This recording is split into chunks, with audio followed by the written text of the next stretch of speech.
Good morning or good afternoon, depending on which lab that you are in. Today I have two more samples for you to set up, but listen carefully.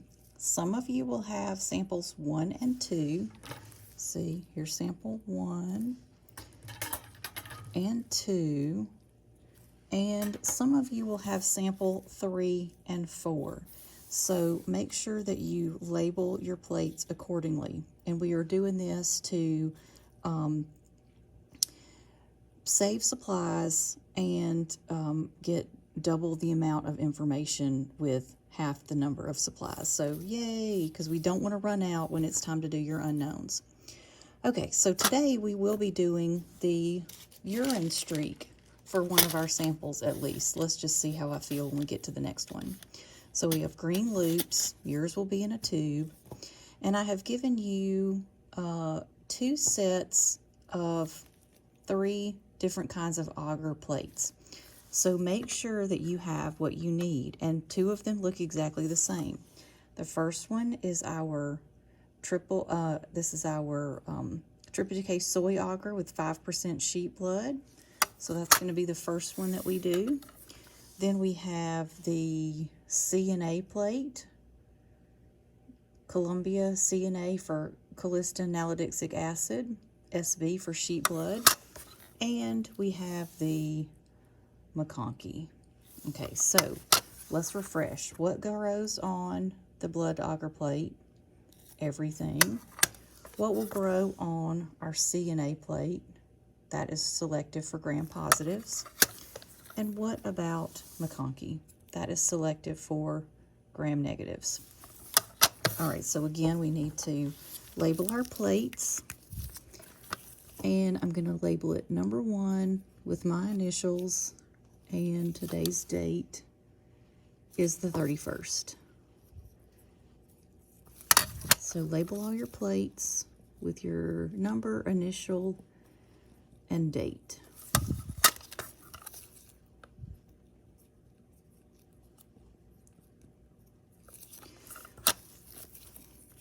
All right, then we're going to take our green loop, make sure we have our sample number 1 or 3, depending on which set you have.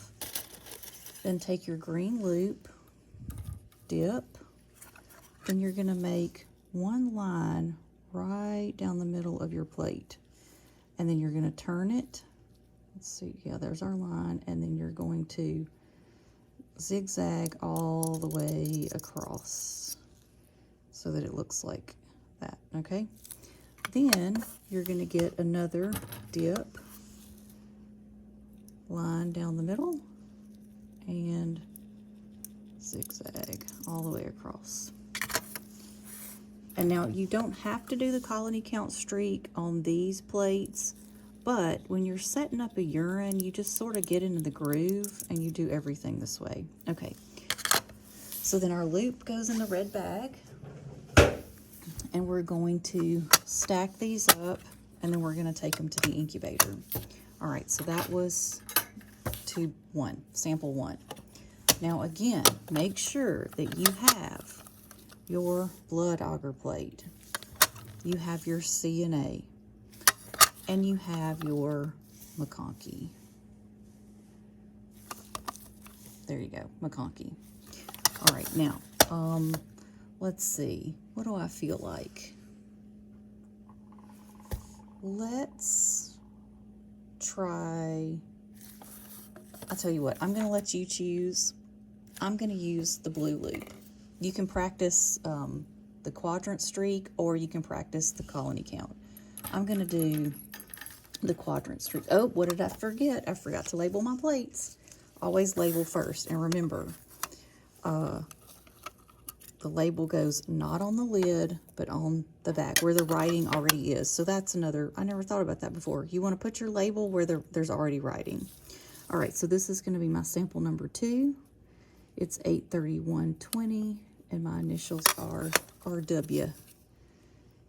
Sample 2, 83120, RW. And I'll probably use these for a long time, so let's see how many years we can use these. All right, 1, 2, 3. All right, so I'm going to do the quadrant streak again. Right, so look at my, found my lines, okay. Turn, in twice, turn, in twice, turn, okay. And same again.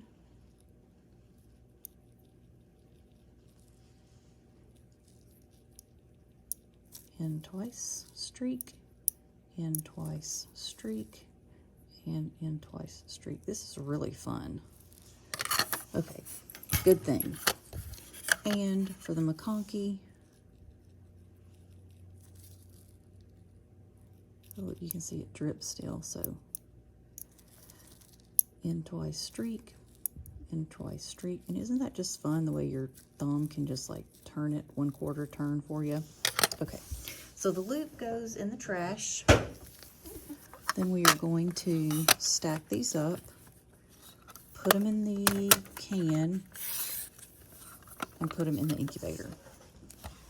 So here we go.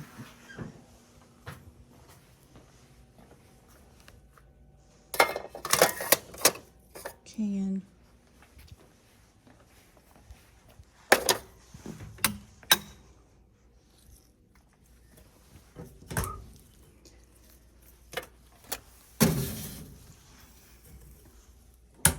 Safe and sound until tomorrow.